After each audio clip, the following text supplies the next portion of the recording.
Olá meninos, boa tarde. É com prazer que a gente dá mais uma aula para o pessoal do sétimo ano, falando um pouco sobre diversidade. O que seria diversidade do ponto de vista das ciências, da biologia? Seria o conjunto de todos os organismos vivos de um determinado ambiente. Isso é diversidade. E aí nós vamos ter plantas, nós vamos ter animais e também vamos ter aqueles indivíduos que são mais microscópicos, como bactérias, alguns fungos microscópicos, alguns animais microscópicos e também lembrando que tem os fungos macroscópicos. Então, juntando tudo isso, é chamado de diversidade. A ciência ela vem estudando essa diversidade ou buscando estudar a diversidade desde mais ou menos do período da Idade Média, onde se existia uma grande quantidade de naturalistas, pessoas que se voltavam para o estudo dessa diversidade e buscavam catalogar. E aí nós vamos ter a figura de um grande homem chamado Carl von Linné, ou mais conhecido como Linneu. Linné ele foi um dos pesquisadores que organizou, além do fato de tentar entender essa diversidade, ele também organizou regras bem claras para a gente poder dar nome a essas pessoas, a esses indivíduos, a esses componentes dos ecossistemas. Então, diversidade do ponto de vista biológico seria o conjunto de todos os organismos vivos. E o nome desses organismos vivos começou a ser dado através das regras de Linneu, onde uma das regras básicas que ele dava era a questão de o nome científico. E o nome científico deveria ser escrito de duas formas, ou seja, a primeira forma diz respeito ao gênero, que deve sempre começar com uma letra maiúscula, e a segunda, que seria o segundo nome, representado começa-se por uma letra minúscula e representa alguma característica dessa espécie. Por exemplo, Tabebuia serratifolia. Tabebuia é o gênero e serratifolia é o epíteto específico. E esse nome é dado por uma característica que existe na folha da planta. A borda da folha dela é parecida com uma serra, por isso serratifolia. Serrate de serra e folha de folha, então folha serreada. Então geralmente a gente vai dar nome às espécies de acordo com características que elas apresentam. Ou então podem ser dados nomes de acordo com algum pesquisador famoso que se sobressaiu na ciência, é dado o nome de alguma espécie em homenagem àquele indivíduo, como por exemplo Trypanosoma cruzi. Cruzi vem de Oswaldo Cruz, onde ele foi um dos grandes microbiologistas que trabalhou principalmente com doenças tropicais. Então o cruzi foi dado em homenagem a ele. Trypanosoma cruzi é um parasita que causa a doença de Chagas. Então tentar entender essa diversidade, tentar nomear essa diversidade, é fazer com que a gente compreenda quais são as potencialidades que cada uma desses indivíduos tem para oferecer à humanidade. E o Linné identificou muito isso, ele percebeu muito essa questão. E por que ele estabeleceu essas regras? Porque em todos os locais que ele ia, a mesma planta recebia nomes diferentes. Então ficaria muito difícil para as pessoas, principalmente para os cientistas, tentarem encontrar uma planta ou catalogar todos os nomes que aquela planta tinha. E o nome dado, ou as regras dadas por Linneu, elas são universais e apresentam essa característica de gênero e epíteto específico. Quando eu somo os dois, eu tenho uma espécie. Outro fato que é interessante dessa questão do Linneu seria a presença de uma língua morta. Por que uma língua morta? Porque ela não variava, ela não se modificaria.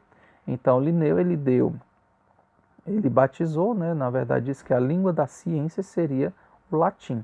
Então todo o nome científico de toda a diversidade de organismos vivos que tem aí fora é escrito em latim. Tem regras muito próprias para isso, Como eu já coloquei, o primeiro letra sempre maiúscula, que representa o gênero do nome dessa espécie, e o segundo representa o epíteto específico.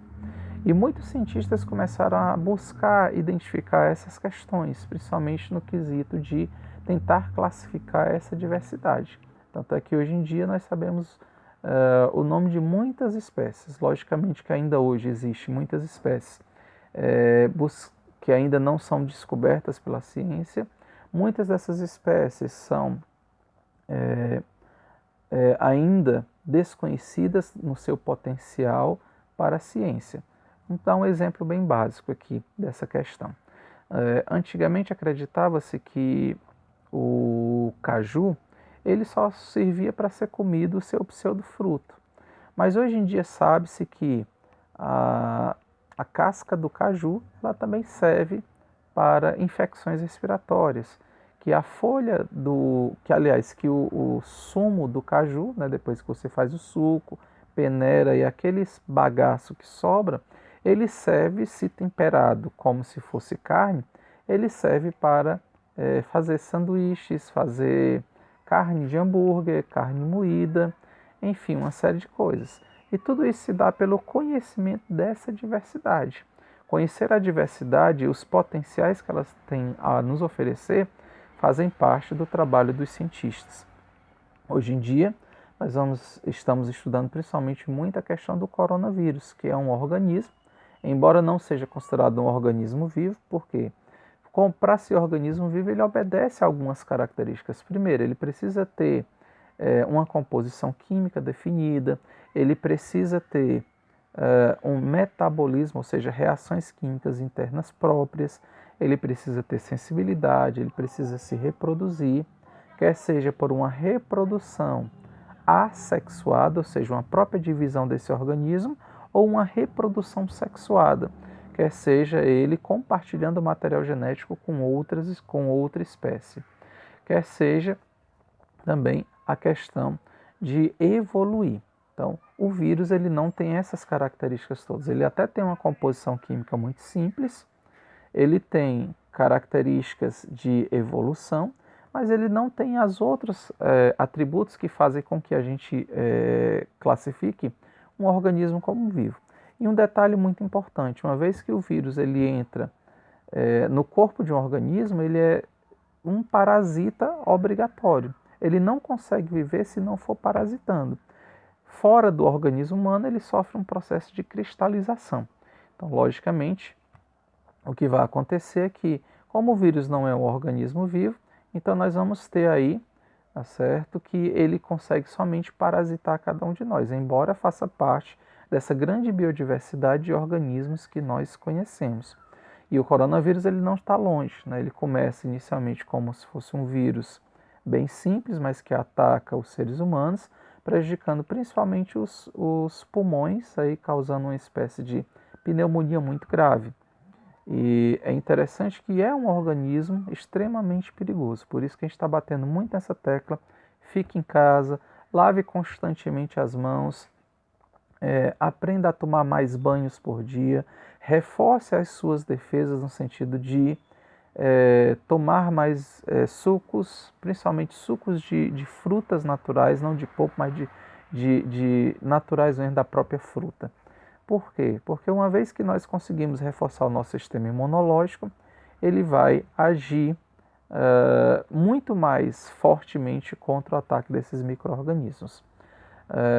Outra coisa que é importante, né, nós estamos vendo o potencial das plantas, no sentido de criar uma grande quantidade de remédios para cada um de nós. Não só plantas, mas fungos e até mesmo alguns animais. Alguns remédios que combatem o vírus do HIV, o vírus que causa a doença chamada AIDS, eles são extraídos de alguns animais marinhos. E aí nós vamos ter uma grande diversidade e entender essa diversidade, entender qual é o papel dela na nossa vida é importante. Onde que nós podemos encontrar essa diversidade e a gente muitas das vezes nem percebe? Quando a gente está comendo sushi, nós temos ali uma diversidade. Nós temos uma alga, que é de um organismo marinho, nós vamos ter o arroz, que é de um organismo terrestre, e dependendo do tipo de sushi, pode ter salmão, pode ter caranguejo, carne de caranguejo, pode ter carne de polvo, enfim, pode ter outros indivíduos aí que fazem parte de outros grupos dentro do que nós chamamos hoje em dia de diversidade biológica. E outra coisa que é importante, alguns fungos eles têm essa função também de auxiliar na decomposição dos organismos que caem na terra, mas também tem a função de fazer produtos químicos como antibióticos para a gente, que são derivados a partir de fungos. Tem a função também de proporcionar a fermentação, e essa fermentação pode ser alcoólica, na produção de bebidas alcoólicas para cada um de nós, né? Como cerveja, chopes, até mesmo cachaças, passa por um fungo. E também tem outras coisas como alguns animais servem, né, em alguns locais do planeta Terra, servem como, a pele deles serve como casaco, serve como outra, até mesmo para fazer cabanas, como no caso dos índios norte-americanos.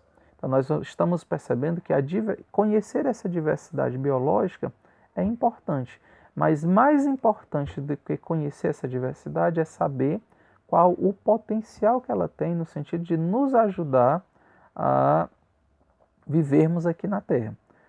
Se nós formos ver, na nossa casa tem uma grande diversidade. O açúcar ele vem da cana-de-açúcar, que é uma planta. Já falei do arroz. O macarrão ele é feito a partir de trigo. O trigo ele é processado, ele passa a ser um pó, depois disso passa a ser a massa e posteriormente macarrão. Então nós temos uma alimentação muito pautada naquilo que essa diversidade da natureza pode nos proporcionar.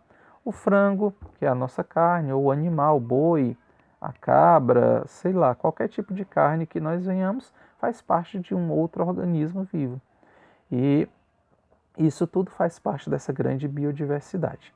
Entender essa biodiversidade, compreender as leis que regem ela, faz parte do estudo das ciências. Boa tarde a todos, que possamos nos prevenir nesse período e que possamos, acima de tudo, compreender que mesmo os vírus fazem parte dessa diversidade biológica.